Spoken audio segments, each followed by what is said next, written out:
event 0. So we're getting to the important bit now, which is how to score money out of us. I thought I'd do that by talking about what makes a great application, some of the things that we look for. Evidence that you can deliver a great show. Again, it's going back to what Christian was talking about, how you used to need money to make something, to prove that you could make something, and you were stuck in a kind of vicious circle. But nowadays you've got the means to be able to hopefully get out and do something yourselves. Even better if it's something that you've put out online and it's found an audience. It really takes the guesswork out of submissions for unimaginative bureaucrats like me to see that not only you've made something and it's good, but also that other people like it too. It takes that subjectivity out of it. So a lot of these submissions that come into us do have a marketplace attachment, but there are plenty that don't, and I'm very proud of the fact that we can support a show even though nobody else is supporting it, that it can be self-released, and that we can basically fully finance. But if you are coming in with a show that doesn't have an ABC or an SBS attached, then you do need to demonstrate to us that you know exactly who your audience is, you know where they hang out online, and you know how to bring them back over to watching your content. That's basically all wrapped up in a distribution and marketing plan, and you're probably going to need to factor in digital strategists and publicists into your budget. But actually, you know, when there's sort of another one of those that doesn't require so much of that, which is, say, the likes of Superwog, who already have 700,000 subscribers.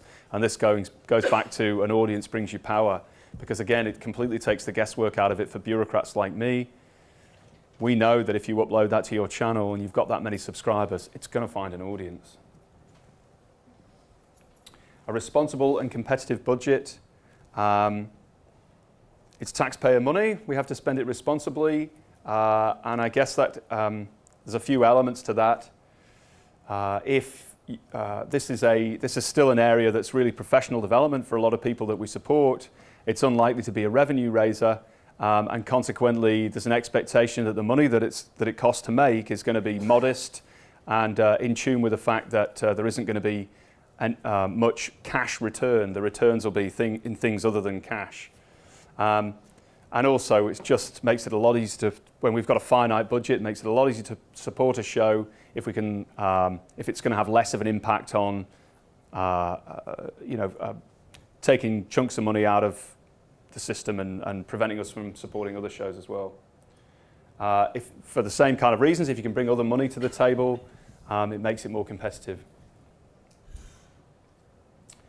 Now, a good video pitch. So one of the things that we ask for, I don't know if any of you who've applied to Screen Australia have had to do one of these, but we like to get filmmakers to make a video pitch where they tell us about their project and tell us why we should support it. And people curse us for making them do this, but it's actually a brilliant opportunity for you to be the person who's pitching your projects to the people at the funding agencies, rather than me or somebody like me doing it on your behalf.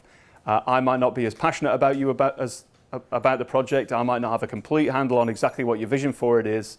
So this is 3 minutes of your time where you get to pitch it to my seniors, to the people who are making the decisions, and basically be in the room. So it's really worth putting the time in to make it good. It's a little treat for you. I wanted to show you one from a couple of years ago now that I think is a really nice example of a video pitch. I didn't ask permission to show it, so we might have to cut it out there. I've asked permission before. They were fine last time. Who's seen the catering show? Yeah. Well, quite a few of you, so hopefully this will mean something to you. Have I shown you this before, Mike? No. Well, this is their video pitch, and I think for those of you familiar with the show, you'll see that whilst this is different from a pilot, it's different from a proof of concept, it's just an opportunity to talk to camera and tell us about your project. But in this case, what they've really done is captured the essence, the tone, the style of what the show was going to be in the video pitch. Basically, they've made it fun and they've shown how vibrant they are and how good talent they are on camera. So in some ways, really, they're poster kids for the fund. When they came into us, as well as this really fun video, they'd made Bleak. It only had a few thousand views on their YouTube channel, but it was very good. And Kate McLennan in particular had a sort of growing reputation as a stand-up comic. So we knew there was a bit of an audience out there for it. They had a good distribution and marketing plan. When it was released, they got something, across the episodes, they got something like 1 million views in a weekend. I got a call from the head of comedy at ABC that weekend saying, "Who are these girls? This is fantastic." And they were then commissioned from there.